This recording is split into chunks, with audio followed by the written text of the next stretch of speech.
Halo sahabatku, selamat datang kembali di channel. Apa kabar kalian hari ini? Semoga selalu sehat dan bahagia ya. Hari ini punya satu kisah spesial yang pasti bikin emosi campur aduk, tapi juga memberikan kepuasan yang luar biasa di akhir ceritanya. Kisah tentang kesabaran seorang istri bernama Dwita yang membalas pengkhianatan suaminya dengan cara yang sangat elegan.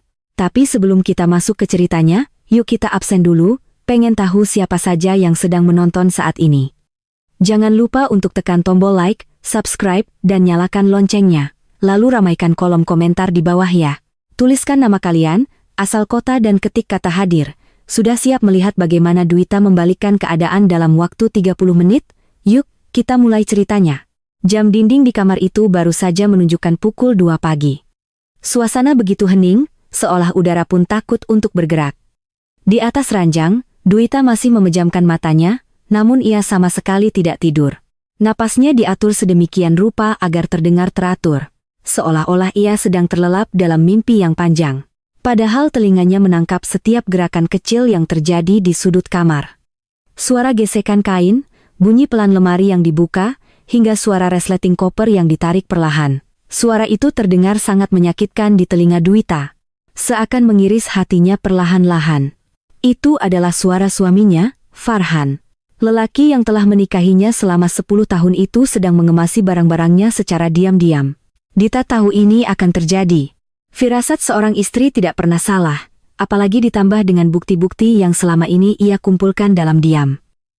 Namun, Dwita memilih untuk tetap berbaring mematung. Ia tidak melompat bangun untuk mencegah suaminya. Ia tidak berteriak, tidak menangis, dan tidak memohon agar Farhan tetap tinggal. Dita membiarkan Farhan berpikir bahwa dirinya adalah istri bodoh yang sedang tertidur pulas saat dunianya sedang diruntuhkan. Beberapa menit kemudian terdengar langkah kaki Farhan menjauh. Pintu kamar ditutup dengan sangat hati-hati hingga nyaris tak bersuara. Lalu terdengar suara mesin mobil dinyalakan di garasi menderu pelan sebelum akhirnya menjauh meninggalkan pekarangan rumah. Barulah saat itu, Dwita membuka matanya. Tidak ada air mata yang jatuh di pipinya. Tatapannya kosong namun tajam. Menatap langit-langit kamar yang kini terasa jauh lebih luas. Perlahan, Dita bangkit dari tempat tidur, ia berjalan menuju lemari pakaian Farhan, kosong. Hanya tersisa beberapa gantungan baju yang berayun pelan terkena angin AC, serta bau parfum Farhan yang masih tertinggal samar-samar. Semua pakaian branded, jam tangan mewah, dan dokumen-dokumen penting yang biasa disimpan di brankas kecil di lemari itu semuanya sudah lenyap. Dita menghela napas panjang lalu melirik jam dinding. Pukul 2:10, ia berjalan keluar kamar, bukan untuk mengejar, melainkan menuju dapur. Dengan tenang, Dwita menyalakan kompor dan menjerang air. Ia mengambil cangkir kesayangannya, memasukkan satu kantong teh celup aroma melati. Gerakannya santai. Seolah ini hanyalah rutinitas pagi biasa, bukan malam di mana ia baru saja ditinggalkan oleh suaminya. Tepat 30 menit setelah kepergian Farhan, ponsel Dwita yang tergeletak di meja makan berbunyi. Sebuah notifikasi pesan masuk. Layar ponsel itu menyala terang di ruangan yang remang-remang. Dwita meraih ponselnya, jantungnya berdetak sedikit lebih kencang, bukan karena takut, tapi karena antisipasi. Di layar itu terpampang sebuah foto yang baru saja dikirimkan Farhan. Foto itu diambil di bandara. Terlihat wajah Farhan tersenyum lebar, penuh kemenangan. Di sebelahnya, bersandar manja di bahunya adalah Bella. Wanita itu, mantan sekretaris Farhan tersenyum mengejek ke arah kamera sambil memamerkan tiket pesawat di tangannya. Di bawah foto itu ada pesan panjang yang menyertainya. Dita membacanya dalam hati, kata demi kata. Selamat tinggal wanita tak berguna. Maaf, aku tidak membangunkanmu. Aku takut kau akan merengek di kakiku. Asal kau tahu, semua hartamu, tabungan kita, dan aset perusahaan sudah aku kuasai. Aku dan Bella akan memulai hidup baru yang jauh lebih layak. Bersiaplah jadi gelandangan besok pagi. Jangan cari aku. Kau tidak akan mampu mengejarku. Hening sejenak, Dita meletakkan ponselnya kembali ke meja. Uap panas mengepul dari cangkir tehnya, menyebarkan aroma melati yang menenangkan. Apakah Dita marah? Tentu saja ada rasa perih. Pengkhianatan tetaplah luka. Tapi anehnya, perasaan yang paling mendominasi hatinya saat ini bukanlah kesedihan, melainkan kelegaan yang luar biasa. Ia mengambil cangkir teh itu, meniupnya perlahan, lalu menyesapnya. Hangatnya teh menjalar ke seluruh tubuhnya, memberikan ketenangan yang sudah lama hilang dari rumah tangga ini. Dwita tersenyum tipis.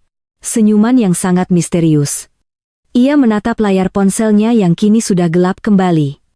Kasihan sekali kamu, Mas Farhan. Gumam Dwita pelan. Suaranya terdengar jernih di kesunyian malam. Kamu pikir kamu sedang terbang menuju kebebasan dengan membawa semua harta itu? Kamu tidak sadar? 30 menit yang lalu, sebelum kamu melangkah keluar dari pintu rumah ini, aku sudah memastikan bahwa yang kamu bawa bukanlah tiket menuju surga, melainkan tiket menuju kehancuranmu sendiri. Dwita kembali menyesap tehnya, lalu bersandar santai di kursi makan. Rumah ini memang sepi sekarang, tapi untuk pertama kalinya dalam bertahun-tahun, Dwita tidak merasa kesepian, ia merasa merdeka. Selamat jalan. Masalahku, bisiknya menutup babak pertama kehidupannya yang kelam dan bersiap menyambut fajar yang akan datang membawa babak baru. Suasana dapur yang hening dini hari itu membawa ingatan Dita mundur ke belakang, menelusuri lorong waktu ke masa-masa di mana rumah ini belum terasa sesepi kuburan, melainkan riuh oleh ego dan dominasi Farhan. Selama 10 tahun pernikahan mereka, Dita hidup dalam apa yang orang luar sebut sebagai kesempurnaan. Suami tampan, karir mapan, rumah mewah dan istri yang tidak perlu bekerja. Namun bagi Dwita, itu semua hanyalah sangkar emas yang perlahan-lahan mencekik lehernya. Farhan selalu memastikan Dita tahu posisinya. Di mata Farhan, Dita hanyalah aksesoris rumah tangga. Seorang ibu rumah tangga yang tugasnya hanya memastikan kemeja kerjanya licin dan makan malam tersaji hangat, tidak lebih. Farhan seringkali pulang dengan membawa aura intimidasi yang membuat seisi rumah menahan napas. Dwita teringat kejadian 6 bulan lalu, saat benih-benih kecurigaan itu mulai tumbuh subur. Malam itu, Farhan pulang dengan wajah tegang, namun matanya berbinar penuh ambisi. Ia melempar tas kerjanya ke sofa, dan langsung memanggil Dita dengan nada memerintah yang khas. "Bu, sini sebentar," teriaknya dari ruang tengah. Dwita yang sedang melipat pakaian di kamar segera berlari kecil menghampiri suaminya. Ia melihat Farhan mengeluarkan tumpukan berkas tebal dari dalam tasnya. Kertas-kertas itu disebar begitu saja di atas meja kopi. "Ada apa, Yah?" tanya Dita lembut, mencoba menjaga suasana hatinya agar tidak terpancing emosi suaminya yang fluktuatif. "Tanda tangan ini sekarang," perintah Farhan pendek sambil menyodorkan sebuah pena mahal ke arah Dwita. Ia menunjuk bagian bawah sebuah dokumen yang penuh dengan tulisan hukum yang rapat dan kecil-kecil. Dwita mengambil pena itu, namun nalurinya bekerja. Ia tidak langsung membubuhkan tanda tangan. Matanya mencoba memindai judul dokumen tersebut, Surat Pernyataan Pengalihan Aset. Baca Dwita dalam hati, keningnya berkerut. Ia mencoba membalik halaman sebelumnya untuk memahami konteks surat itu. "Ini surat apa?" "Yah, kok ada pengalihan aset? Aset yang mana?" tanya Dita polos. Reaksi Farhan sungguh di luar dugaan, namun sebenarnya sudah menjadi pola yang berulang. Ia mendengus kasar, lalu merebut kertas itu dari tangan Dwita dengan kasar, membalik halamannya kembali ke halaman tanda tangan, dan menggebrak meja pelan. "Kamu itu banyak tanya, tinggal tanda tangan saja. Apa susahnya sih? Kamu pikir kamu bakal ngerti kalau baca isinya? Itu bahasa bisnis, bahasa hukum. Otak ibu rumah tangga kayak kamu enggak akan sampai," bentak Farhan. Wajahnya merah padam. Seolah pertanyaan sederhana Dwita adalah sebuah penghinaan besar bagi egonya. Dita terdiam. Kalimat itu bukan yang pertama kali ia dengar. Sudah ratusan kali Farhan merendahkan intelektualitasnya. Farhan lupa bahwa sebelum menikah, Dwita adalah lulusan terbaik di fakultas ekonominya. Namun demi berbakti pada suami, Dita rela mengubur karirnya. Sayangnya pengorbanan itu justru dijadikan senjata oleh Farhan untuk mengkerdilkannya. "Aku cuma mau tahu ya, kan ini nama aku yang dipakai," ujar Dita pelan, masih mencoba bertahan. "Justru karena nama kamu yang dipakai, makanya aku yang atur. Kamu tahu kan bisnisku lagi kencang? Ini cuma formalitas biar pajak kita nggak bengkak. Kamu mau kita bangkrut gara-gara bayar pajak kegedean? Kamu mau fasilitas mewah kamu ini hilang?" Ancam Farhan. Ia selalu menggunakan ketakutan akan kemiskinan sebagai alat untuk mengontrol Dwita. Dengan tangan sedikit gemetar. Saat itu Dita akhirnya menandatangani berkas tersebut. Farhan langsung tersenyum puas, menarik kertas itu, dan memasukkannya kembali ke dalam map tanpa membiarkan Dwita melihat salinannya. "Nah, gitu dong, jadi istri itu yang nurut. Biar suami yang mikir keras cari uang, kamu tinggal nikmati hasilnya. Jangan sok pintar, ucap Farhan sambil menepuk pipi Dita pelan. Sebuah gestur yang terlihat sayang, namun terasa merendahkan. Kejadian seperti itu terjadi berulang kali, berkas demi berkas. Mulai dari pembukaan rekening baru yang buku tabungan dan kartu ATM-nya, langsung dipegang Farhan hingga surat kuasa pendirian perusahaan cangkang yang Dwita bahkan tidak tahu kantornya di mana. Farhan selalu menggunakan nama Dwita sebagai tameng atas nama istri tercinta, katanya pada rekan-rekannya, padahal tujuannya adalah agar nama Farhan tetap bersih dari segala risiko. Namun Farhan melakukan kesalahan fatal. Ia meremehkan ketajaman observasi Dwita. Ia pikir karena Dita diam, berarti Dita bodoh. Ia tidak tahu bahwa setiap kali Farhan lengah, setiap kali Farhan meninggalkan berkas di meja kerja rumahnya yang tidak terkunci, Dwita membacanya. Dita mulai sadar bahwa ada yang tidak beres dengan bisnis suaminya. Angka-angka di laporan keuangan yang pernah ia intip tidak masuk akal. Ada aliran dana masuk yang sangat besar dari sumber yang tidak jelas, lalu keluar lagi ke rekening-rekening asing dalam hitungan jam. Dan yang paling mengerikan, pusat dari semua lalu lintas uang mencurigakan itu adalah rekening atas nama Dwita. Malam itu, di dapur yang sunyi, Dwita menyadari bahwa selama ini ia bukan diratukan. Ia sedang dikurbankan. Farhan sedang membangun istana di atas pasir hisap dan ia menjadikan Dwita sebagai pondasinya. Jika istana itu runtuh, Dwita yang akan tertimbun paling dalam. Sementara Farhan akan melompat keluar dengan selamat. Dwita meremas cangkir tehnya erat-erat. Ingatan tentang wajah meremehkan Farhan saat menyuruhnya tanda tangan tanpa membaca membuat darahnya berdesir. Rasa sakit hati karena direndahkan itu perlahan berubah menjadi bahan bakar yang sangat kuat. Kamu bilang aku enggak ngerti, Mas. Batin Dita sambil menatap pantulan wajahnya di jendela dapur yang gelap. Aku ngerti.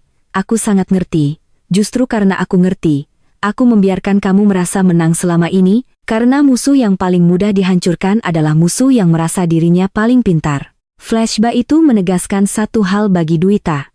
Cintanya pada Farhan sudah mati tepat di saat ia sadar bahwa suaminya tega menjadikannya tumbal demi ambisi keserakahan. Dan malam ini saat Farhan pergi membawa koper-koper itu, ia sebenarnya sedang membawa lari bom waktu yang sudah dirakit sendiri oleh kesombongannya selama bertahun-tahun. Dwita hanya tinggal menunggu waktu ledakannya. Kecurigaan Dita bukanlah asap tanpa api. Setelah malam di mana ia dipaksa menandatangani tumpukan berkas tanpa boleh membacanya, Dwita tak berubah di depan Farhan. Tetaplah istri yang patuh dan sedikit lambat. Namun di belakang suaminya, Dwita menjadi seorang penyelidik yang ulung. Kesempatan itu datang 3 bulan yang lalu. Farhan pulang dalam keadaan mabuk berat setelah meeting luar kota yang ia klaim sangat penting. Ia tertidur pulas di sofa ruang tengah, mendengkur keras dengan tas kerja yang terbuka setengah di sampingnya. Biasanya Dwita akan merapikan tas itu dan meletakkannya di meja kerja. Tapi malam itu, rasa ingin tahunya mengalahkan rasa takutnya. Dengan tangan gemetar, namun gerakan yang cekatan, Dita mengeluarkan laptop kerja Farhan. Ia tahu kata sandinya, bukan karena Farhan memberitahunya, tapi karena Farhan adalah orang yang narsis. Kata sandinya adalah kombinasi tanggal lahirnya sendiri dan plat nomor mobil sport kesayangannya. Layar menyala, Dwita tidak membuang waktu. Ia tidak mencari folder foto atau pesan pribadi terlebih dahulu. Insting ekonominya menuntun jari jemarinya langsung membuka file laporan keuangan dan aplikasi perbankan yang terhubung otomatis. Matanya membelalak saat melihat deretan angka di layar. Ada aliran dana masuk yang jumlahnya fantastis miliaran rupiah setiap bulannya. Keterangan transaksinya samar. Hanya kode-kode aneh seperti logistik A1 atau konsultan X. Namun yang membuat napas Dwita tercekat adalah kemana uang itu bermuara. Uang-uang panas itu masuk sebentar ke rekening perusahaan cangkang lalu dipindahkan ke rekening pribadi. Dan nama pemilik rekening pribadi itu terpampang jelas di sana, Dita Anggraini. Tubuh Dwita lemah seketika. Ia membekap mulutnya sendiri agar tidak memekik. Ternyata rekening yang buku tabungan dan kartu ATM-nya diamankan oleh Farhan selama ini bukan sekadar rekening tabungan biasa, itu adalah tempat penampungan uang hasil kejahatan. Farhan menggunakan identitas Dwita sebagai tong sampah untuk mencuci uang kotornya. Jika polisi atau KPK melacak aliran dana ini, jejaknya akan berhenti di Dita. Farhan bersih di atas kertas. Farhan hanyalah suami yang tidak tahu apa-apa tentang bisnis sampingan istrinya. Dwita menyadari skenario mengerikan ini. Farhan telah merancang agar jika suatu hari bisnis ilegalnya terbongkar, Dwitalah yang akan membusuk di penjara. Bajingan. Desis Dita pelan. Air matanya menetes. Bukan karena sedih, tapi karena kemarahan yang meluap. Belum cukup dengan kejutan itu, Dwita membuka aplikasi pesan instan di laptop tersebut. Ada satu nama kontak yang disematkan paling atas. Partner B. Dita mengklik obrolan itu. Foto profilnya adalah Bella, sekretaris Farhan yang usianya jauh lebih muda dengan senyum menggoda.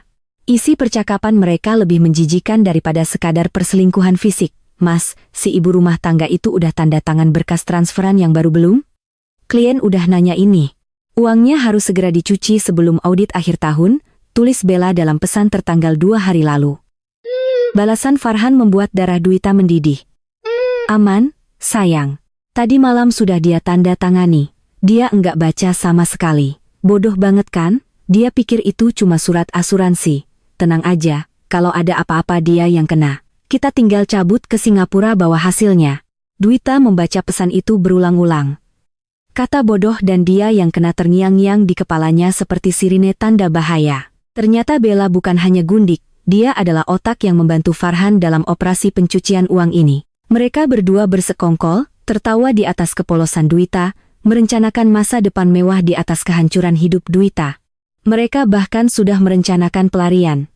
Dwita menemukan folder tersembunyi berisi scan paspor dan visa atas nama Farhan dan Bella serta brosur apartemen mewah di luar negeri. Tanggal rencananya tidak pasti, tapi indikasinya jelas. Begitu uang terkumpul cukup banyak dan situasi mulai panas, mereka akan pergi dan membiarkan Dwita menghadapi hukum sendirian. Malam itu, di hadapan laptop yang bersinar terang, Dwita tidak lagi melihat Farhan sebagai suaminya. Pria yang mendengkur di sofa itu adalah monster. Monster yang tega mengorbankan ibu dari anak-anaknya jika mereka punya demi uang dan wanita lain. Dwita buru-buru menyalin beberapa dokumen penting ke dalam flash disk kecil yang ia temukan di laci. Ia memotret percakapan chat itu dengan ponselnya sendiri sebagai bukti. Setelah selesai, ia mengembalikan laptop itu ke posisi semula, persis seperti bagaimana Farhan meninggalkannya. Saat kembali ke kamar tidur, Dita menatap langit-langit kamar dengan pandangan nanar. Ia sadar ia sedang berada di ujung tanduk, pilihannya hanya dua. Dia menunggu waktu sampai polisi mengetuk pintu rumahnya dan menyeretnya ke sel tahanan atau melawan. Tapi melawan Farhan tidak bisa dengan emosi. Farhan licik, punya uang dan punya kuasa. Jika Dita minta cerai sekarang dan menuntut pembagian harta, Farhan pasti akan memutarbalikkan fakta dan menggunakan bukti-bukti palsu itu untuk menjebloskan Dwita lebih dulu. Aku harus cerdas, bisik Dwita pada kegelapan malam. Aku harus keluar dari jebakan ini tanpa lecet sedikit pun. Malam itu menjadi titik balik. Dwita yang penurut telah mati. Yang tersisa kini adalah Dwita yang sedang menyusun strategi perang. Ia harus menemukan celah hukum untuk membalikkan keadaan. Dan untuk itu, ia butuh bantuan seseorang yang mengerti hukum lebih baik daripada Farhan. Seseorang dari masa lalu yang bisa ia percayai. Nama Pak Dharma. Pengacara tua sahabat mendiang ayahnya terlintas di benaknya. Besok ia harus menemui beliau. Tidak ada waktu untuk menangis. Waktu terus berjalan, dan Dwita harus bergerak lebih cepat daripada rencana jahat suaminya. Keesokan harinya, langit Jakarta tampak mendung, seolah mewakili kemelut yang sedang berkecamuk di dada Dwita. Ia memilih sebuah kedai kopi tua di daerah Cikini untuk bertemu dengan Pak Dharma. Tempat itu jauh dari jangkauan teman-teman sosialita Farhan maupun mata-mata kantornya. Musik jazz lawas mengalun pelan beradu dengan suara mesin penggiling kopi. Dwita duduk di sudut ruangan yang paling remang, mengenakan kacamata hitam dan syal yang menutupi sebagian wajahnya. Tangannya menggenggam erat tas berisi flash disk yang ia salin semalam. Tak lama kemudian, lonceng pintu berbunyi. Seorang pria paruh baya berambut putih dengan setelan batik rapi masuk. Itu Pak Dharma, pengacara kepercayaan mendiang ayah Dita yang sudah dianggapnya seperti paman sendiri. Setelah memesan kopi hitam tanpa gula, Pak Dharma langsung menatap Dita dengan sorot mata kebapakan yang hangat namun serius. Ceritakan semuanya, Dwita. Bapak tahu kamu tidak akan minta bertemu mendadak begini kalau tidak ada masalah besar. Dwita menarik napas panjang. Lalu tanpa banyak bicara, ia menyodorkan flash disk dan beberapa lembar foto hasil cetakan percakapan Farhan dan Bella. Pak Dharma membuka laptopnya, memasukkan flash DK itu, dan mulai membaca dokumen-dokumen digital yang ada di dalamnya. Hening. 15 menit berlalu tanpa suara selain bunyi klik mouse dan helaan napas berat Pak Dharma. Kening pengacara tua itu berkerut semakin dalam setiap kali ia membuka file baru. Akhirnya Pak Dharma melepas kacamatanya dan memijat pangkal hidungnya. Ia menatap Dwita dengan pandangan prihatin yang mendalam. Dwita, suaranya rendah dan berat. Kamu sadar seberapa bahaya posisi kamu sekarang? Dita mengangguk lemah. Mereka pakai namaku untuk pencucian uang kan, Pak? Lebih buruk dari itu, koreksi Pak Dharma. Farhan membangun struktur keuangan yang sangat jahat. Semua aset yang terlihat, rumah, mobil, deposito, semuanya dibeli atas namamu, tapi menggunakan dana dari sumber ilegal. Sementara utang perusahaan dan tunggakan pajak yang jumlahnya puluhan miliar juga dialihkan ke namamu lewat surat-surat yang kamu tanda tangani tanpa baca itu. Jantung serasa berhenti berdetak. Ia tahu situasinya buruk, tapi ia tidak menyangka seburuk itu. Artinya kalau besok pagi polisi atau petugas pajak datang, lanjut, Pak Dharma. Jarinya mengetuk meja. Farhan akan bersih. Dia bisa bilang dia cuma suami yang dinafkahi istri, kamu yang akan dianggap sebagai pelaku utama penggelapan pajak dan pencucian uang. Ancamannya bukan cuma denda, Dwita, penjara di atas 10 tahun. Air mata Dwita mulai menggenang, tapi ia menahannya. Apa yang harus aku lakukan, Pak? Apa aku lapor polisi sekarang? Pak Dharma menggeleng tegas. Jangan, kalau kamu lapor sekarang, kamu tetap akan terseret karena bukti tanda tanganmu ada di mana-mana. Hukum melihat bukti tertulis dan di atas kertas. Kamu menyetujuinya. Lalu aku harus bagaimana? Pasrah menunggu ditangkap. Suara Dwita mulai meninggi karena panik. Pak Dharma mencondongkan tubuhnya ke depan, menatap mata Dwita tajam. Ada satu jalan keluar, tapi ini berisiko dan butuh keberanian luar biasa. Kamu harus rela kehilangan segalanya. Maksud bapak kita harus membalikan skema Farhan. Dia serakah itu kelemahannya. Jelas Pak Dharma. Dia ingin menguasai semua harta ini untuk dibawa lari bersama selingkuhannya. Kan berikan padanya. Dwita tertegun. Berikan. Maksudnya aku serahkan semua aset itu ke dia. Benar. Kita buat seolah-olah kamu menyerah. Kamu minta dia mengambil alih semua aset, rumah, rekening, saham dengan alasan kamu tidak sanggup mengelolanya atau kamu mau fokus program hamil. Alasan apa saja yang masuk akal bagi egonya. Tapi Pak Dharma tersenyum tipis, senyum yang penuh strategi. Di dalam akta pengalihan itu, kita akan masukkan klausa peralihan tanggung jawab mutlak. Dwita mulai mengerti arah pembicaraan ini. Begitu dia tanda tangan, sambung Pak Dharma, maka detik itu juga segala hak dan kewajiban berpindah ke dia. Termasuk sumber dana ilegalnya, termasuk tunggakan pajaknya, termasuk risiko hukumnya. Kamu akan kehilangan rumah mewahmu, mobilmu, uangmu. Kamu akan keluar dari pernikahan ini dengan tangan kos nol besar. Tapi kamu akan bersih, kamu akan bebas. Pak Dharma menyandarkan punggungnya kembali ke kursi. Pertanyaannya, Dwita, apakah kamu siap hidup miskin demi kebebasanmu atau kamu mau mempertahankan harta itu, tapi hidup dalam ketakutan dikejar hukum? Dwita terdiam lama. Ia menatap jalanan Cikini yang basah diguyur hujan.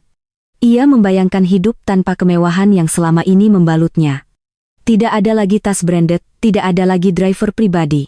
Mungkin ia harus tinggal di rumah kontrakan sempit. Lalu bayangan wajah Farhan yang meremahkannya muncul kembali. Bayangan senyum licik Bella. Jika Dita mempertahankan harta, ia mungkin kaya, tapi ia tetap menjadi korban manipulasi mereka. Tapi jika ia melepaskan, ia memegang kendali. Farhan mencintai uang di atas segalanya. Jika Dwita memberikan umpan berupa penguasaan harta penuh, Farhan pasti akan menyambarnya tanpa berpikir panjang, tanpa memeriksa detail klausul hukumnya. Keserakahan akan membutakan ketelitiannya. Dita menoleh kembali ke Pak Dharma. Tatapannya kini jernih dan tajam, tidak ada lagi keraguan. Siapkan berkasnya Pak, ucap Dwita tegas. Aku tidak butuh uang kotor itu. Biar Farhan yang memakan bangkai yang dia simpan sendiri. Aku mau hidup tenang. Pak Dharma tersenyum lega dan bangga. Keputusan yang cerdas. Kita akan buat jebakan yang sangat manis. Kita beri nama dokumennya. Surat kuasa penuh pengelolaan aset keluarga. Farhan pasti akan merasa menang besar saat menandatanganinya, tapi Pak Dwita teringat sesuatu. Ada satu aset yang tidak boleh dia ambil. Rumah kecil peninggalan ibu di pinggir kota. Itu satu-satunya yang bersih, kan? Itu warisan sebelum aku menikah. Betul, itu harta bawaan. Kita akan kecualikan itu secara halus. Farhan pasti tidak akan melirik rumah tua itu kalau dia sudah mendapatkan apartemen dan deposito miliaran. Jawab Pak Dharma. Hari itu di kedai kopi tua, sebuah strategi perlawanan disusun. Dwita tidak menggunakan pedang atau pistol untuk melawan suaminya. Ia menggunakan senjata yang jauh lebih mematikan, keserakahan musuhnya sendiri. Saat Dita keluar dari kedai kopi, hujan sudah reda. Udara terasa lebih segar, ia tahu perang baru saja dimulai, tapi untuk pertama kalinya ia merasa yakin akan menang. Ia akan pulang ke rumah kembali memasang topeng istri yang bodoh, dan penurut sambil menyodorkan kunci kehancuran ke tangan suaminya dengan senyuman manis. Sepulangnya dari pertemuan dengan Pak Dharma, Dwita tidak langsung beristirahat. Ia tahu bahwa rencana ini membutuhkan akting sekelas Piala Citra. Ia harus membunuh karakter Dwita yang cerdas dan kritis, lalu menghidupkan kembali sosok Dwita yang lemah, bergantung, dan tidak tahu apa-apa tentang dunia bisnis. Sosok yang selama ini Farhan yakini sebagai identitas asli istrinya. Dwita mengganti pakaiannya dengan daster rumahan yang sederhana, menghapus sedikit riasan wajahnya agar terlihat pucat dan lelah, lalu mengacak-acak rambutnya sedikit. Di meja ruang tamu, ia sengaja menumpuk berbagai amplop surat tagihan kartu kredit, brosur bank, dan beberapa dokumen pajak tahunan yang sengaja ia keluarkan dari laci. Ia menciptakan kekacauan visual yang sengaja dirancang untuk memancing emosi Farhan. Tepat pukul malam, suara mobil Farhan terdengar memasuki carport. Begitu pintu depan terbuka, Farhan masuk dengan wajah masam. Sepertinya ada masalah di kantor atau mungkin ia baru saja bertengkar dengan Bella. Namun, begitu melihat meja ruang tamu yang berantakan dengan kertas-kertas, wajah masamnya berubah menjadi ekspresi jijik dan kesal. "Astaga, Bu, ini rumah apa kapal pecah?" bentak Farhan sambil menendang pelan kaki meja. "Aku pulang capek cari uang malah disambut sampah kertas begini. Kamu seharian ngapain aja sih? Beresin kertas beginian aja enggak becus." Biasanya hati Dita akan mencelos mendengar bentakan itu, tapi kali ini hatinya sedingin es. Ia memasang wajah panik. Tangannya gemetar memegang sebuah amplop surat dari Ban. "Maaf ya. Aku pusing banget." Suara Dwita dibuat bergetar. Terdengar seperti orang yang hampir menangis karena putus asa. Dari pagi telepon rumah bunyi terus. Orang bank nanyain konfirmasi transaksi lah. Orang pajak kirim surat peringatan lah. Aku baca satu paragraf aja udah nggak ngerti artinya apa. Kepalaku mau pecah rasanya. Dwita menjatuhkan tubuhnya ke sofa, memijat pelipisnya dengan dramatis. "Aku takut salah jawab. Nanti kalau aku salah ngomong, kamu juga yang marah. Aku capek diteror angka-angka yang aku nggak paham." Farhan mendengus melempar tas kerjanya ke kursi. Ia menatap istrinya dengan tatapan merendahkan yang sangat familiar. "Ya ampun, begitu saja pusing. Makanya otak itu dipakai. Itu kan cuma urusan administrasi dasar. Aku nggak secerdas kamu, ya." Potong Dwita, sedikit meninggikan suara. Bukan untuk melawan, tapi untuk menekankan ketidakberdayanya. "Aku cuma ibu rumah tangga biasa. Aku nggak bakat urus ginian daripada aku stres dan nanti malah bikin kesalahan fatal yang rugiin kamu." Dwita menahan napas lalu melontarkan umpan utamanya. "Gimana kalau semua aset yang atas nama aku dibalik nama ke kamu aja? Semuanya rumah ini, deposito, saham semuanya." Hening Farhan yang tadinya hendak melonggarkan dasi tiba-tiba berhenti bergerak. Matanya menyipit, menatap Dwita dengan penuh selidik. Namun di balik tatapan curiga itu, Dwita bisa melihat kilatan ketertarikan yang sangat kuat. Keserakahan mulai bekerja. "Maksud kamu apa?" tanya Farhan pelan. Nadanya berubah sedikit lebih lunak. "Namun waspada. Ya, dipindahkan ke nama kamu," rengek Dwita lagi. "Biar orang ban dan orang pajak itu hubungin kamu langsung. Kamu kan pintar, kamu ngerti hukum, kamu ngerti bisnis. Kalau asetnya atas nama kamu, kamu bebas mau gimana aja tanpa perlu nunggu tanda tangan aku, tanpa perlu jelasin ke aku yang lemot ini. Aku percaya 100% sama kamu, ya." Dwita menatap mata suaminya dengan tatapan memuja yang dibuat-buat. "Aku cuma mau hidup tenang ngurus rumah. Masa buat kamu tanpa dikejar-kejar surat dinas yang bikin migrain?" Sudut bibir Farhan berkedut menahan senyum. Ini adalah mimpi yang menjadi kenyataan baginya. Selama ini ia memang ingin menguasai semuanya secara legal, tapi terhalang prosedur hukum karena aset itu dibeli atas nama Dita. Jika Dita sendiri yang memintanya, ini seperti durian runtuh, tidak perlu ada paksaan. Tidak perlu ada sengketa gono gini di masa depan. Farhan berdeham mencoba menyembunyikan antusiasmenya. Ia duduk di sebelah Dwita, merangkul bahu istrinya. Sesuatu yang sudah berbulan-bulan tidak ia lakukan. Sebenarnya itu ide bagus, Bu. Bukan karena aku mau menguasai lo ya, tapi memang demi keamanan keluarga kita. Kalau kamu yang pegang, risiko ditipu orang itu besar sekali karena kamu ya. Kamu terlalu polos. Iya, ya, aku sadar diri kok. Sahut Dita cepat. Tapi proses balik nama itu ribet. Butuh notaris, butuh waktu, pancing Farhan, pura-pura jual mahal. Nah, kebetulan banget, Selawita dengan nada polos yang mematikan. Tadi siang, Pak Dharma mampir sebentar ngasih surat soal makam ayah, terus aku curhat soal pusingnya aku ngurus aset ini. Beliau bilang, beliau bisa bantu buatin draft surat kuasanya sekalian. Katanya sih namanya surat pelimpahan pengelolaan penuh, biar praktis, katanya. Farhan terdiam sejenak. Nama Pak Dharma adalah jaminan mutu. Pengacara senior itu dikenal lurus. Jadi, Farhan tidak akan curiga kalau dokumen itu berisi jebakan. Farhan berpikir Pak Dharma hanya menuruti kemauan kliennya yang bodoh. Oh, Pak Dharma sudah buatkan draftnya? Tanya Farhan. Matanya berbinar. Belum jadi sih, katanya besok atau lusa baru dikirim. Tapi intinya aku setuju tanda tangan apa aja asal beban ini pindah ke kamu. Yah, tolong ya. Pinta Dwita memelas. Farhan tertawa kecil lalu mengecup kening Dwita. Kecupan Yudas. Ya sudah, kalau kamu memaksa. Sebagai suami yang baik, aku akan ambil alih beban kamu. Kamu tenang saja di rumah, biar aku yang urus semua kerajaan bisnis kita. Makasih ya. Yah, kamu memang suami terbaik, ucap Dwita sambil memeluk pinggang Farhan. Ia membenamkan wajahnya di dada bidang suaminya itu, menyembunyikan senyum dingin yang perlahan terukir di bibirnya, upan telah dimakan bulat-bulat. Malam itu, Farhan tidur dengan nyenyak, mungkin memimpikan hidup barunya bersama Bella dengan harta yang melimpah ruah tanpa gangguan istrinya. Sementara Dwita, ia terjaga di sebelahnya, menatap punggung suaminya dengan perasaan hampa namun puas. Ia tahu begitu Farhan menandatangani dokumen yang sedang disiapkan Pak Dharma nanti, Farhan bukan hanya mengambil alih aset, tapi juga mengambil alih tiket menuju kehancuran finansial dan hukum. Sandiwara si penurut ini telah berhasil membuka gerbang neraka bagi suaminya sendiri, dan Farhan melangkah masuk ke sana dengan sukarela, bahkan dengan perasaan bangga. Nikmatilah kemenangan semumu malam ini, Mas batin Dwita, karena besok realita akan mulai menggigitmu. Keesokan harinya, di sebuah restoran mewah di kawasan SCBD, Farhan duduk berhadapan dengan Bella.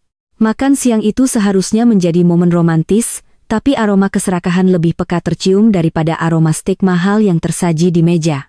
Farhan baru saja menceritakan kejadian semalam tentang betapa mudahnya Dwita menyerah dan memintanya mengambil alih semua aset. Bella hampir tersedak minumannya saking senangnya. Matanya berbinar licik seolah melihat tumpukan emas jatuh dari langit. Serius, Mas? Si ibu rumah tangga itu minta sendiri. Tanya Bella memastikan tangannya meremas lengan. Farhan antusias, dia enggak curiga sama sekali, enggak nanya, kenapa harus dialihkan semua. Farhan tertawa meremehkan, sambil memotong daging di piringnya. Sama sekali enggak be, kamu tahu sendiri, kan dia seperti apa dia itu. Penakut diteror sedikit sama surat pajak saja sudah gemetar. Dia bilang dia pusing, dan mau hidup tenang. Dia pikir dengan kasih semua ke aku, dia lepas dari masalah. Padahal dia baru saja kasih kunci berkasnya ke kita secara sukarela. Bella tersenyum lebar, tapi kemudian raut wajahnya berubah serius. Insting predatornya bekerja. Mas, kalau gitu kamu harus gerak cepat. Jangan kasih dia waktu buat mikir ulang. Namanya perempuan, moodnya bisa berubah-ubah. Kalau tiba-tiba ada temannya yang ngomporin atau dia sadar, bisa batal semua rencana kita. Bella mendekatkan wajahnya, berbisik dengan nada mendesak. Lagi pula aku dengar desas-desus dari orang dalam bank. Tim audit pusat mulai curiga sama aliran dana di rekening itu. Kita harus segera amankan asetnya, pindahkan ke nama kamu, lalu cairkan atau pindahkan ke offshore sebelum mereka bekukan rekening atas nama Dwita. Kalau masih atas nama dia, prosesnya bakal ribet karena kita butuh tanda tangan dia terus. Ucapan Bella masuk akal bagi Farhan. Ia memang merasa perlu segera memegang kendali penuh. Dengan aset di tangannya, ia bisa menjual properti atau memindahkan dana tanpa perlu lagi memalsukan tanda tangan Dwita atau membujuk istrinya itu. Tenang saja, sayang. Draft surat dari Pak Dharma harusnya sampai sore ini. Begitu sampai, langsung aku tanda tangani dan Dwita juga tanda tangan. Besoknya dunia jadi milik kita. Ujar Farhan penuh percaya diri. Sore harinya, sebuah paket dokumen tiba di rumah. Pengirimnya tertulis jelas, Kantor Hukum Dharma Orekan. Dwita menerima paket itu dari kurir dengan tangan tenang, lalu meletakkannya di meja kerja Farhan. Ia tidak membukanya. Ia tahu persis apa isinya karena ia yang mendiktekan poin-poin jebakan itu kepada Pak Dharma. Saat Farhan pulang, ia langsung menyambar amplop coklat itu dengan tidak sabar. Di ruang kerjanya dengan pintu sedikit terbuka, Farhan mengeluarkan bundel dokumen tebal tersebut. Dwita mengintip dari kejauhan, berpura-pura sedang menyiram tanaman di teras dalam, padahal telinganya dipasang tajam-tajam. Farhan duduk di kursi kebesarannya, menyalakan lampu meja dan mulai membaca. Judul dokumen itu tertulis dengan huruf kapital tebal, Akta Pemindahan Hak dan Pengelolaan Aset. Mata Farhan langsung melompat ke bagian lampiran, bagian yang paling ia sukai. Di sana tertera daftar kekayaan yang selama ini diatasnamakan Dwita, rumah utama di Pondok Indah, 2 unit apartemen di Jakarta Selatan, portofolio saham senilai 5 miliar, 3, rekening ban prioritas, 2 mobil mewah Eropa. Senyum Farhan merekah lebar. Ia merasa seperti raja yang baru saja menaklukkan wilayah baru. Ia begitu terbuai dengan daftar harta itu hingga ia melupakan prinsip dasar hukum, membaca pasal-pasal kecil.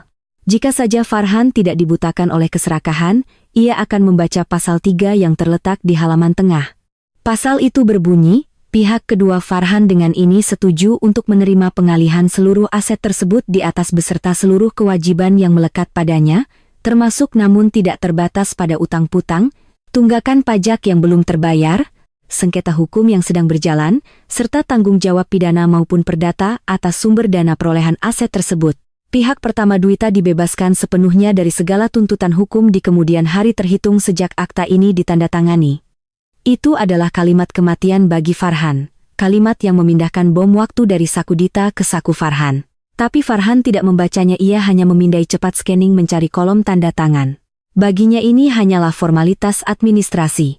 Ia terlalu meremehkan Dwita. Ia berpikir, mana mungkin istri yang bodoh itu bisa merancang jebakan hukum serumit ini. Di kepalanya, dokumen ini murni buatan Pak Dharma yang hanya mengikuti instruksi polos Dita. "Bu, sini!" panggil Farhan lantang. Dita masuk ruang kerja dengan langkah pelan. Wajahnya dipasang datar dan sedikit cemas. "Sudah sampai ya? Gimana? Ribet enggak isinya?" "Ah, standar kok, biasa bahasa hukum." Muter-muter, jawab Farhan enteng sambil mengambil pena emasnya. "Intinya semua aset pindah ke aku, jadi kamu gak perlu pusing lagi kalau ada surat tagihan atau pajak. Kamu tinggal duduk manis." "Beneran? Ih. Aduh, makasih banget." Dwita menghela napas lega yang dibuat-buat. "Aku takut banget kalau disuruh baca tebal begitu." "Aku tanda tangan di mana?" Farhan menunjuk kolom di halaman terakhir. "Di sini di atas materai. Tulis nama lengkap." Dengan tangan yang sengaja dibuat sedikit gemetar, seolah gugup melepas hartanya. Dwita membubuhkan tanda tangannya. Koretan tinta itu bukan sekadar nama, melainkan segel kemerdekaannya. Detik pena itu terangkat dari kertas. Dita resmi menjadi orang miskin secara materi, namun bebas secara hukum. Setelah Dwita, giliran Farhan dengan gerakan gagah dan penuh percaya diri, ia menorehkan tanda tangannya di kolom penerima kuasa. Sre-sre suara goresan pena Farhan terdengar begitu merdu di telinga Dwita. Itu adalah suara pintu penjara yang sedang menutup perlahan di belakang punggung suaminya. "Selesai," seru Farhan puas sambil menutup map itu. "Besok aku minta orang kantor kirim balik ke notaris Pak Dharma biar langsung diproses legalisasinya. Kamu tenang saja sekarang, Bu, tidur yang nyenyak." "Iya, iya. Perasaanku lega sekali sekarang," jawab Dwita tulus. Sangat tulus. Farhan tidak tahu bahwa di luar sana tim investigasi perpajakan dan satuan pengawas transaksi keuangan sedang membidik aset-aset tersebut. Selama ini mereka ragu bertindak karena aset itu atas nama seorang ibu rumah tangga yang tidak punya catatan kriminal membuat mereka berpikir mungkin ini hanya kesalahan administrasi. Tapi begitu aset ini berpindah tangan ke Farhan, seorang pengusaha dengan rekam jejak abu-abu yang sudah lama mereka pantau, maka puzzle-nya menjadi lengkap. Farhan baru saja mengonfirmasi bahwa dialah pemain utamanya. Malam itu, Bella menelepon. "Gimana, Mas? Beres?" "Beres total, sayang. Tanda tangan sudah basah. Harta karun itu resmi milikku, milik kita," bisik Farhan di balkon. Tidak menyadari, Dwita berdiri di balik tirai kamar dengan senyum dingin. Umpan telah dimakan habis. Kail sudah menancap di kerongkongan dan Dwita tinggal menunggu waktu yang tepat untuk menarik joran pancingnya.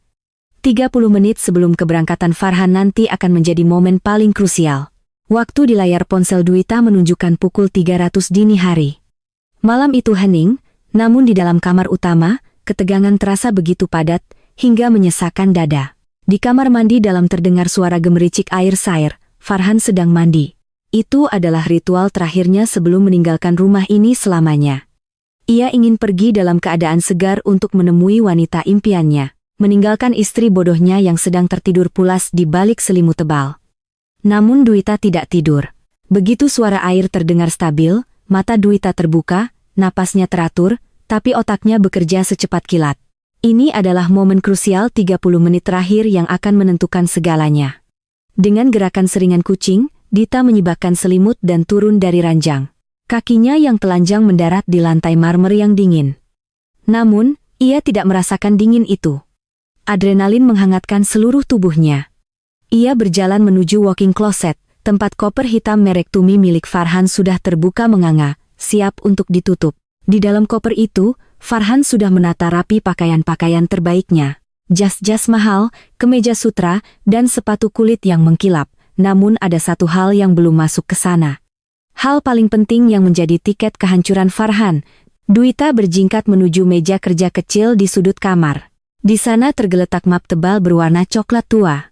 Itu adalah dokumen akta pemindahan hak dan pengelolaan aset yang sudah ditandatangani Farhan kemarin sore lengkap dengan materai dan legalisir notaris yang dikerjakan kilat oleh tim Pak Dharma. Dokumen itu bukan sekadar kertas. Itu adalah bukti hukum bahwa Farhan kini adalah pemilik tunggal dari segala kekayaan dan segala kejahatan yang melekat pada aset tersebut. Tangan Dwita terulur mengambil map itu, jantungnya berdegup kencang saat ia menyusupkan map tebal itu ke dalam kantong dokumen di bagian dalam tutup koper Farhan. "Kau ingin hartanya kan? Mas bawalah," bisik Dwita nyaris tak terdengar, "bawa serta bukti bahwa kaulah pemilik sah dari semua uang haram itu." Tapi Dwita belum selesai. Ia membuka laci rahasia di bagian bawah lemari. Tempat Farhan biasa menyembunyikan buku hitam. Sebuah buku catatan kecil berisi kode-kode transaksi manual yang tidak pernah dimasukkan ke sistem komputer. Buku ini adalah kunci manual dari segala operasi pencucian uang Farhan. Dulu Farhan pernah berpesan dengan nada mengancam, "Bu, kalau suatu saat ada penggerebekan atau bahaya, hal pertama yang harus kamu lakukan adalah bakar buku ini sampai jadi abu. Mengerti?" Malam ini, Dwita tidak membakarnya. Justru sebaliknya, ia menyelipkan buku kecil itu di sela-sela tumpukan kemeja yang sudah dilipat rapi di dalam koper. Dita tahu kebiasaan Farhan. Suaminya itu tidak akan mengecek ulang lipatan bajunya, karena ia terlalu percaya diri. Farhan akan mengira buku itu aman di tempat persembunyiannya. Padahal buku itu kini sedang bersiap, ikut terbang bersamanya melintasi pemeriksaan bandara internasional. Jika Farhan tertangkap membawa dokumen pengalihan aset dan buku catatan transaksi ilegal itu secara bersamaan, tidak ada pengacara di dunia ini yang bisa menyelamatkannya. Itu adalah paket komplit bunuh diri. Klek, suara gagang pintu kamar mandi bergerak, Dwita tersentak, waktunya habis. Dengan langkah 1000 namun tetap senyap, ia melompat kembali ke atas tempat tidur, menarik selimut hingga sebatas leher, dan memejamkan mata. Ia mengatur napasnya agar terdengar lambat dan dalam, meniru irama orang yang sedang bermimpi. Pintu kamar mandi terbuka, uap hangat dan aroma sabun maskulin menyeruak keluar. Farhan melangkah keluar dengan handuk melilit di pinggang. Ia bersenandung kecil. Senandung orang yang merasa menang. Dita mengintip sedikit dari balik bulu matanya. Ia melihat Farhan berjalan menuju koper. Pria itu mengambil jam tangan Rolexnya dari meja rias, memakaikannya di pergelangan tangan, lalu berdiri di depan koper yang terbuka. Jantung Dita seakan berhenti berdetak. Apakah dia akan memeriksa isinya? Farhan menatap koper itu sejenak. Tangannya meraba saku dokumen di bagian tutup koper. Ia merasakan ketebalan map yang tadi dimasukkan Dwita. Senyum licik terukir di wajah Farhan. "Bagus." Gumam Farhan pelan bicara pada dirinya sendiri. Semua sertifikat dan surat kuasa sudah aman. Dasar istri bodoh. Dia tidur nyenyak sekali padahal hartanya sedang dibawa pergi. Farhan tidak membuka map itu. Ia juga tidak membongkar tumpukan baju di mana buku hitam terselip. Rasa percaya dirinya yang setinggi langit membuatnya lengah. Ia langsung menutup resleting koper itu dengan mantap. Zrrt. Suara resleting itu terdengar seperti musik di telinga Dita. Koper itu kini bukan lagi sekadar tas perjalanan. Itu adalah peti mati bagi masa depan Farhan dan Farhan sendiri yang menutupnya. Farhan bergegas berpakaian. Ia mengenakan jaket kulit favoritnya, menyisir rambutnya ke belakang dengan rapi, dan menyemprotkan parfum mahal. Ia tampak seperti eksekutif muda yang sukses, siap menaklukkan dunia. Ia tidak sadar bahwa ia sedang berdandan untuk foto mukot kepolisian. Sebelum keluar, Farhan mendekati tempat tidur. Ia berdiri di samping sisi tempat Dita berbaring. Dita bisa merasakan tatapan suaminya. Ada jeda beberapa detik. Apakah Farhan merasa bersalah? Apakah ada sedikit rasa penyesalan meninggalkan wanita yang sudah menemaninya 10 tahun? Maaf ya, Bu. Bisik Farhan. Tapi nada suaranya kering tanpa emosi. Kamu terlalu membosankan buat aku. Aku butuh tantangan dan kamu cuma beban. Farhan berbalik menarik pegangan kopernya. Roda koper itu menggelinding pelan di atas karpet tebal, meredam suaranya. Farhan berjalan menuju pintu keluar kamar tanpa menoleh lagi. Pintu tertutup perlahan. Dwita membuka matanya lebar-lebar di kegelapan. Tidak ada rasa sakit mendengar ucapan terakhir suaminya tadi. Kalimat kamu cuma beban, justru menjadi konfirmasi terakhir bahwa keputusannya sudah benar. Ia melirik jam dinding lagi. Pukul 5:55. Farhan butuh waktu sekitar 5 menit untuk memanaskan mobil dan keluar dari garasi. Lalu butuh waktu sekitar 30-40 menit untuk sampai ke bandara di jam segini yang jalanannya lengang. Duta bangun duduk di tepi ranjang dan menyalakan lampu tidur. Cahaya kuning temaram menerangi wajahnya yang tenang namun dingin. Ia meraih ponselnya. Satu pesan sudah ia siapkan di draft ditujukan untuk nomor pribadi Pak Dharma. Isinya singkat. Burung sudah terbang membawa sangkar yang terkunci. Silakan lepaskan pemburunya. Dita menekan tombol kirim. 30 menit dari sekarang, saat Farhan sampai di bandara dan bertemu Bella, mereka akan merayakan kemenangan semua. Farhan akan mengirimkan foto penghinaan itu, dan saat itulah Dwita akan tersenyum membaca pesannya. Mengetahui bahwa di terminal keberangkatan itu, nama Farhan sudah masuk dalam sistem red notice imigrasi berkat koordinasi diam-diam Pak Dharma dengan pihak berwajib sejak kemarin sore. Dwita berjalan ke jendela, menyibakkan tirai sedikit. Di bawah sana, mobil SUV hitam Farhan perlahan bergerak mundur keluar dari gerbang. Lampu belakang mobil itu merah menyala, membelah kegelapan malam, lalu menghilang di tikungan jalan. Selamat jalan, Mas, ucap Dita datar. Hati-hati di jalan. Semoga kamu suka kejutan di akhir perjalananmu. Suara drum mesin mobil Farhan benar-benar telah lenyap di telan kejauhan. Keheningan kembali menyelimuti rumah besar di kawasan Pondok Indah itu. Namun kali ini kualitas heningnya berbeda. Bukan lagi keheningan yang mencekam karena takut salah bicara atau takut memecahkan barang, melainkan keheningan yang damai. Seperti udara pagi setelah badai besar berlalu semalaman, Dwita tidak kembali tidur. Ia berjalan perlahan menyusuri lorong rumahnya. Kakinya melangkah pasti menuju ruang tengah. Dinyalakannya semua lampu satu persatu hingga ruangan yang biasanya remang-remang karena Farhan suka suasana eksklusif itu kini terang benderang. Ia berdiri di tengah ruang tamu, merentangkan kedua tangannya lebar-lebar, lalu memutar tubuhnya pelan. Kosong. Bisiknya sambil tersenyum. Rasanya aneh. Secara fisik, perabotan mewah itu masih ada di sana. Sofa kulit impor, lukisan abstrak mahal, guci keramik setinggi manusia. Semuanya masih ada, tapi rasanya kosong. Aura dominasi, intimidasi, dan energi negatif yang selama 10 tahun terakhir menyesakkan dada Dwita telah ikut pergi bersama koper hitam Farhan. Rumah ini terasa sangat lapang. Napas Dwita terasa ringan. Seolah paru-parunya baru saja mendapatkan kapasitas 2 kali lipat lebih besar. Ia sadar selama ini bukan luas bangunan yang membuatnya sesak, melainkan kehadiran manusia yang tidak pernah menghargainya. Sementara itu, di jalan tol menuju Bandara Soekarno-Hatta, Farhan memacu mobilnya dengan kecepatan tinggi.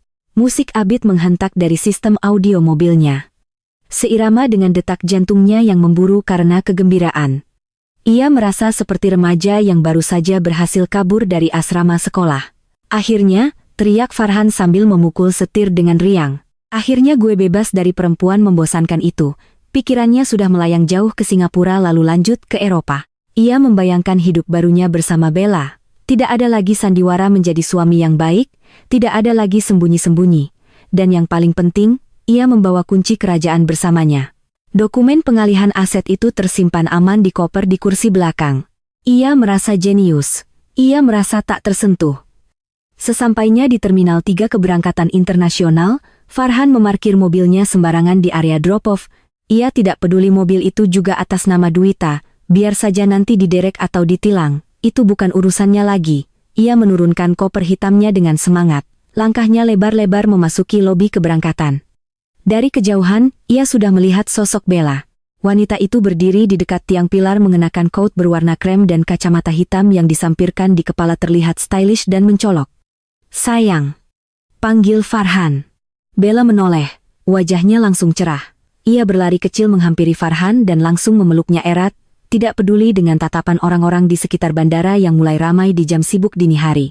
"Kamu telat 10 menit, aku udah deg-degan tahu." Rengek Bella manja, tapi matanya langsung melirik ke arah koper di tangan Farhan. "Bawakan." Farhan menepuk koper tumi itu dengan bangga. "Aman. Semuanya ada di sini.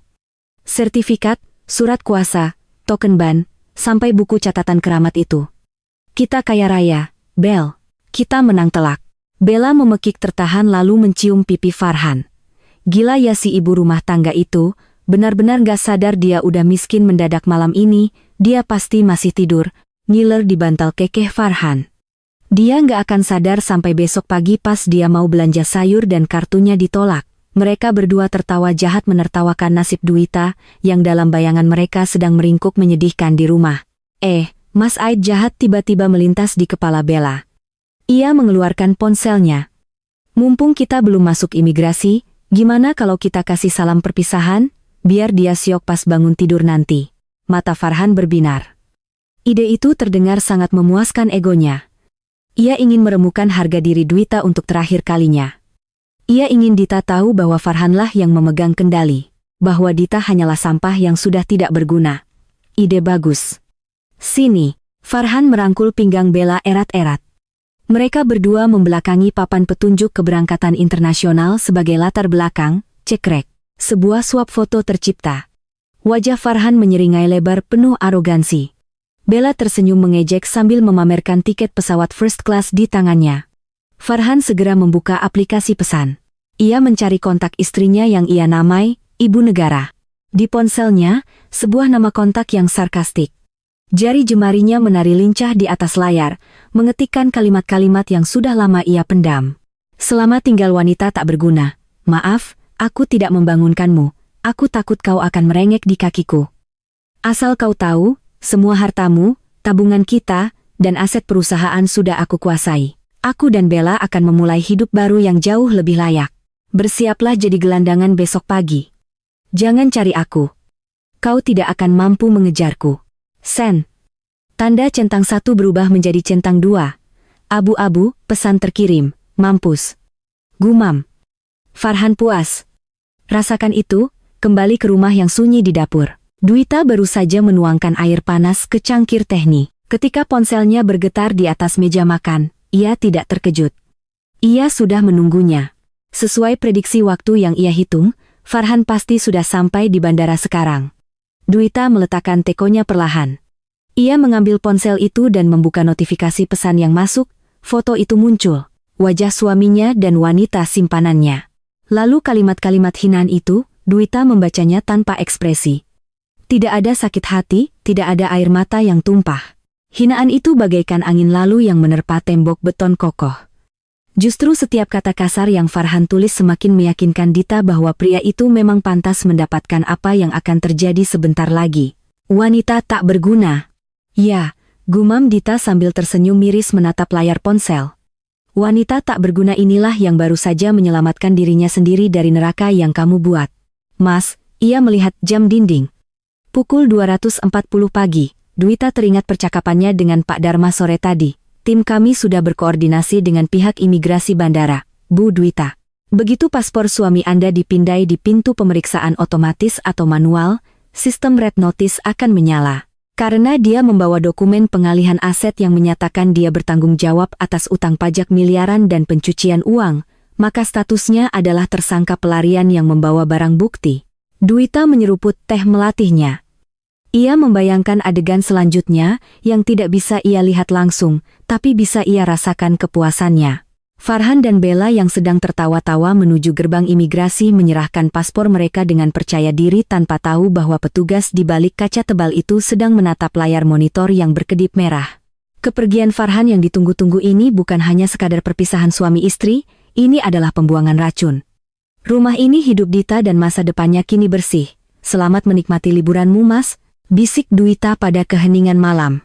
Semoga kopermu cukup kuat menampung semua karmamu. Dita meletakkan ponselnya kembali.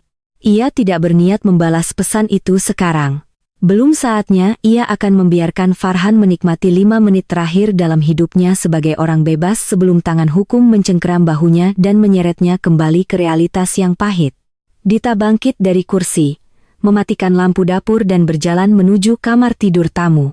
Ia tidak akan tidur di kamar utama lagi. Kamar itu bau pengkhianatan. Besok ia akan menyuruh orang membakar kasur di kamar utama itu. Malam ini ia akan tidur di kamar tamu yang sempit namun bersih dengan mimpi indah tentang kebebasan yang sejati. Seminggu telah berlalu sejak malam itu. Malam di mana sebuah pesan singkat dan foto angkuh menghancurkan sisa-sisa kesabaran seorang istri sekaligus menjadi awal dari kehancuran si pengirimnya. Pagi ini, sinar matahari menerobos masuk melalui celah ventilasi rumah mungil di pinggiran kota. Bukan rumah mewah di Pondok Indah dengan marmer dingin dan lampu kristal gantung, melainkan rumah sederhana peninggalan almarhumah Ibu Dwita. Dindingnya hanya dicat kapur putih biasa. Lantainya keramik tua dan tidak ada air kondisioner yang mendinginkan ruangan. Hanya ada kipas angin yang berputar pelan di sudut ruang tamu. Dita duduk di kursi rotan tua di teras, memangku semangkuk bubur ayam yang dibelinya di ujung gang. Ia makan dengan lahap. Aneh rasanya, bubur seharga 10.000 ini terasa jauh lebih nikmat dibandingkan steak impor yang biasa ia makan dengan hati tertekan di rumah mewahnya dulu. Di meja kecil di hadapannya, sebuah televisi tabung lama menyiarkan berita pagi. Dwita sengaja menyalakannya, menanti segmen berita kriminal yang belakangan ini sedang hangat dibicarakan. Benar saja, wajah itu muncul di layar. Wajah Farhan. Namun, bukan wajah tanpa necis seperti di foto bandara seminggu lalu. Wajah di layar televisi itu tampak kusut. Matanya cekung dengan lingkaran hitam yang pekat dan rambutnya berantakan. Ia mengenakan rompi oranyulkan tahanan. Kedua tangannya diborgol erat, narator berita membacakan laporannya dengan suara lantang. Tersangka Farhan, pengusaha muda yang diduga mendalangi sindikat pencucian uang dan penggelapan pajak, senilai 50 miliar resmi ditahan Kejaksaan Agung, setelah tertangkap tangan di Bandara Soekarno-Hatta minggu lalu. Penangkapan ini terbilang unik karena tersangka justru membawa sendiri seluruh barang bukti kejahatannya di dalam koper pribadinya. Dita tersenyum tipis lalu menyuapkan sendok bubur terakhir ke mulutnya. Rencana itu bekerja lebih sempurna dari dugaannya. Dita ingat betul cerita Pak Dharma yang menghubunginya sehari setelah penangkapan. Saat itu, Farhan dan Bella sedang tertawa-tawa menuju gerbang imigrasi otomatis. Begitu Farhan menempelkan paspornya di mesin pemindai, lampu indikator berubah merah dan sirine kecil berbunyi. Dalam hitungan detik, petugas keamanan bandara dan tim penyidik yang sudah bersiap langsung mengepungnya. Farhan sempat mengamuk dengan arogansinya, ia berteriak, "Kalian tahu siapa saya? Saya pengusaha sukses. Saya bisa tuntut kalian semua." Namun arogansi itu runtuh ketika saat petugas membuka koper tumi hitamnya. Di sana terselip rapi di antara kemeja mahalnya, buku hitam catatan transaksi ilegal dan yang paling fatal akta pemindahan hak dan pengelolaan aset yang baru saja ia tanda tangani. Polisi bahkan tidak perlu bekerja keras mencari bukti. Farhan dengan keserakahannya telah memeluk bukti itu erat-erat. Dokumen yang ia banggakan sebagai surat kemenangan itu justru menjadi surat pengakuan dosa. Di dokumen itu tertulis jelas bahwa Farhanlah pemilik tunggal dan penanggung jawab penuh atas semua aliran dana di rekening-rekening bermasalah itu. Tanda tangannya yang masih basah di atas materai menjadi bukti mutlak yang tidak bisa disangkal oleh pengacara manapun, dan Dwita bersih. Pasal dalam dokumen itu secara hukum telah membebaskan Dwita dari segala tuntutan. Karena Farhan telah mengambil alih tanggung jawab mutlak.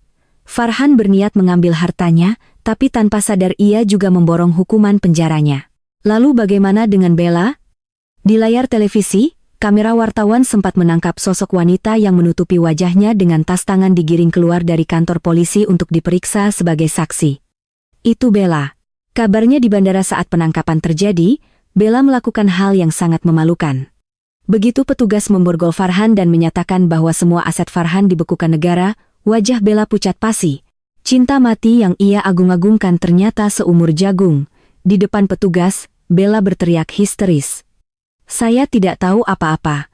Saya cuma sekretarisnya, saya cuma diajak liburan. Pak, tolong jangan bawa saya. Laki-laki ini yang menipu saya. Farhan hanya bisa menatap nanar wanita yang demi dirinya ia rela mencampakkan istri sahnya. Bella Gundik yang ia banggakan meninggalkannya tepat di detik pertama kapal itu karam. Bella bahkan menyerahkan ponselnya sendiri kepada polisi untuk membuktikan bahwa Farhanlah otak di balik semuanya demi menyelamatkan dirinya sendiri dari jeratan hukum sebagai komplotan. Pengkhianat dikhianati oleh pengkhianat. Sebuah siklus karma yang puitis. Dwita mematikan televisi. Ia tidak perlu melihat lebih lama lagi. Baginya, Farhan sudah menjadi masa lalu. Rumah mewah di Pondok Indah, mobil-mobil Eropa, apartemen, dan semua perhiasan yang dibeli dengan uang kotor itu kini sudah disita oleh negara. Dita keluar dari pernikahan itu tanpa membawa 1 rupiah pun dari harta Gonogini. Orang luar mungkin melihat Dita sebagai wanita yang malang.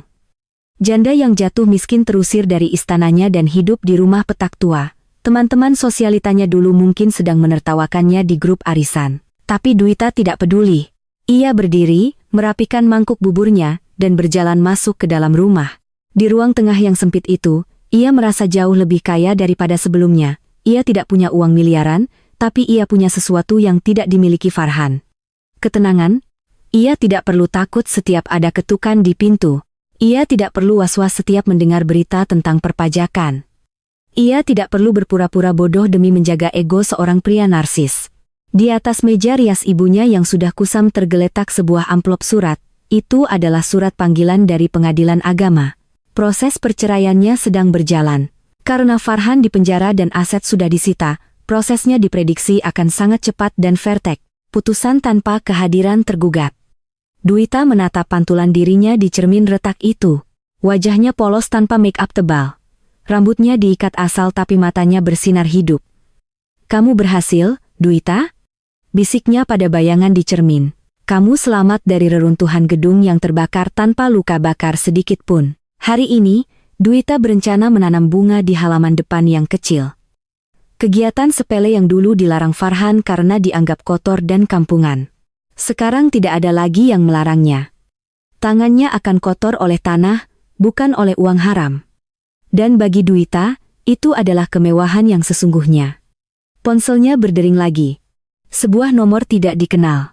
Dwita mengangkatnya. "Halo, Bu Dita." Suara berat seorang pria terdengar dari seberang. "Ini dari kejaksaan.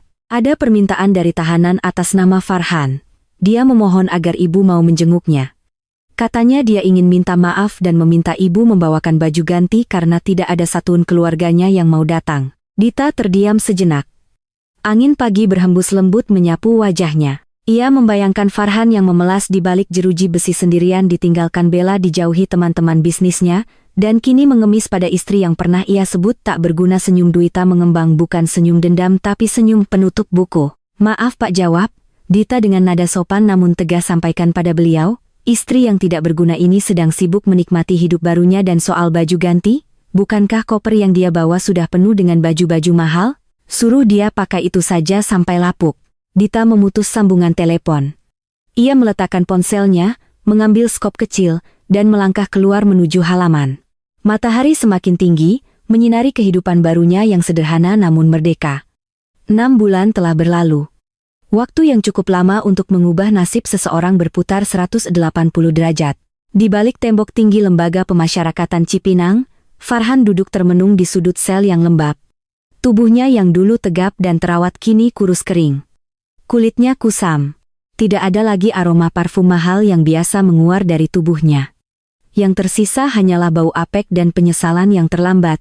Setiap malam, Farhan dihantui oleh satu memori wajah Dwita saat menandatangani dokumen pengalihan aset itu. Dulu ia melihat wajah itu sebagai wajah kepolosan yang bodoh. Kini ia menyadari bahwa itu adalah wajah seorang grandmaster catur yang sedang membiarkan lawannya memakan umpan pion hanya untuk melakukan skakmat di langkah berikutnya. Farhan menggenggam jeruji besi yang dingin. Ia telah kehilangan segalanya. Hartanya disita negara untuk menutupi kerugian pajak. Perusahaannya bangkrut.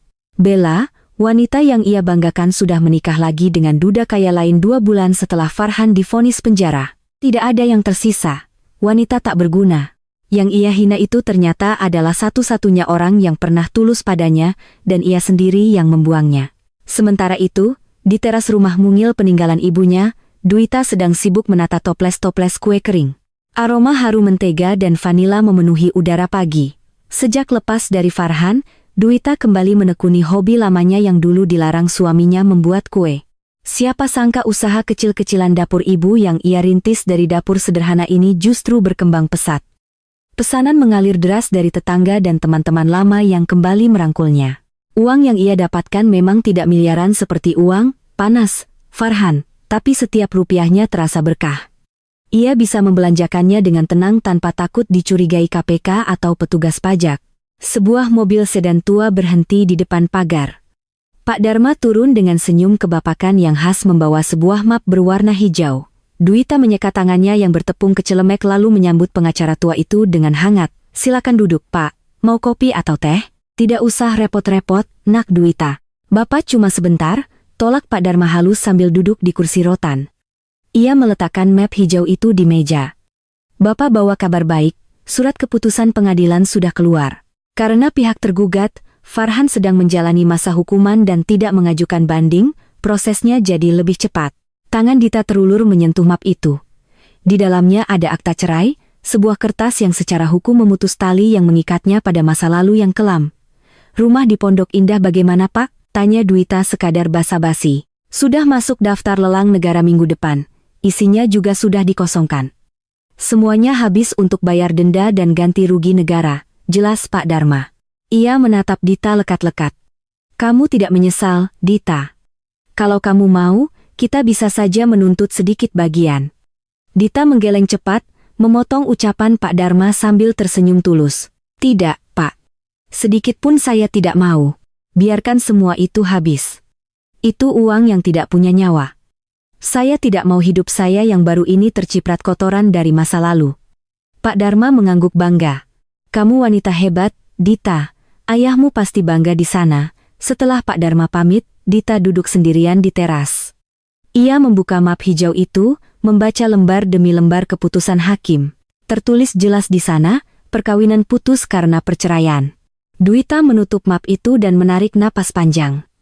Udara pagi ini terasa begitu segar. Seolah-olah partikel oksigennya mengandung harapan.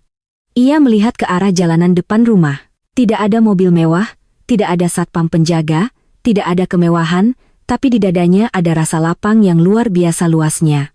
Ia mengambil ponselnya. Masih ada satu hal terakhir yang harus ia lakukan untuk menutup buku ini dengan sempurna. Ia membuka daftar blokir kontaknya. Di sana ada nomor Farhan yang kini dipegang oleh pengacaranya di penjara yang terus-menerus mengirim pesan minta tolong. Dita menekan tombol delete kontak. Hapus, gumamnya pelan dengan satu ketukan jari. Nama Farhan hilang selamanya dari ponselnya. Seiring dengan hilangnya rasa sakit di hatinya, Dwita tidak membenci Farhan. Membenci berarti masih peduli. Dwita sudah sampai di tahap yang lebih tinggi. Ia tidak peduli. Farhan baginya kini hanyalah orang asing yang pernah numpang lewat dalam episode hidupnya. Memberikan pelajaran berharga tentang bagaimana caranya berdiri di atas kaki sendiri. Matahari mulai meninggi. Cahayanya menerpa wajah Dita membuatnya bersinar keemasan. Ia bangkit dari kursi, merapikan celemeknya, dan bersiap kembali ke dapur.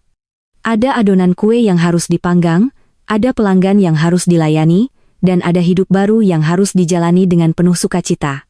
Ia pernah disebut wanita tak berguna dan diancam akan jadi gelandangan. Tapi hari ini, wanita itu berdiri tegak sebagai ratu di istana kecilnya sendiri, kaya raya dengan kedamaian, dan bergelimang kebahagiaan yang nyata. Dwita tersenyum lalu menutup pintu depan rumahnya perlahan. Cerita tentang kesedihan itu sudah selesai. Pesan moral cerita. Kemenangan terbaik bukanlah saat kita berhasil menghancurkan orang yang menyakiti kita, melainkan saat kita berhasil melepaskan diri dari mereka dan hidup bahagia tanpa menoleh ke belakang. Harta yang paling berharga bukanlah tumpukan uang atau aset mewah, melainkan ketenangan hati dan kebebasan dari rasa takut. Orang yang serakah akan jatuh oleh keserakahannya sendiri. Sementara orang yang sabar dan cerdas akan menemukan jalan kemenangannya dengan cara yang tak terduga. Ya,